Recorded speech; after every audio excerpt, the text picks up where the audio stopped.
Breaking news for us. Eamon, what do we know? Scott, President Trump just wrapped up a rather congenial session with Canadian Prime Minister Mark Carney in the Oval Office. Took some questions from reporters. They are engaged in bilateral trade talks today. And the rhetoric, anyway, around all this was relatively positive.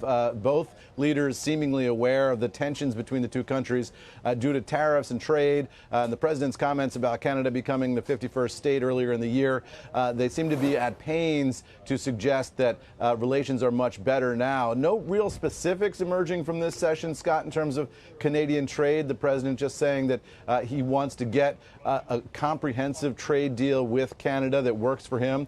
Carney, for his part, saying he wants the best trade deal for Canada, saying that he hasn't been as eager to do a deal with the United States as some of his European counterparts, perhaps because he doesn't see that deal on the table just yet. So we'll wait for some specifics here. But the president and Mark Carney in a relatively upbeat frame of mind heading into those talks. Also, the president suggesting that that issue of back pay for federal workers, he says he's aware that the law requires any federal workers who are furloughed now to receive back pay once they come back to work at whatever point that happens when the government shutdown is resolved.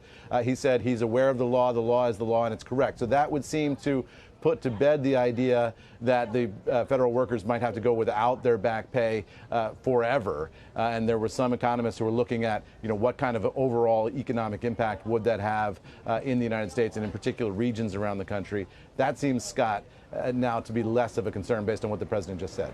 Okay, Eamon, thank you very much for that. That's Eamon Jarvis at the White House. Those moves from Jenny and Joe are next.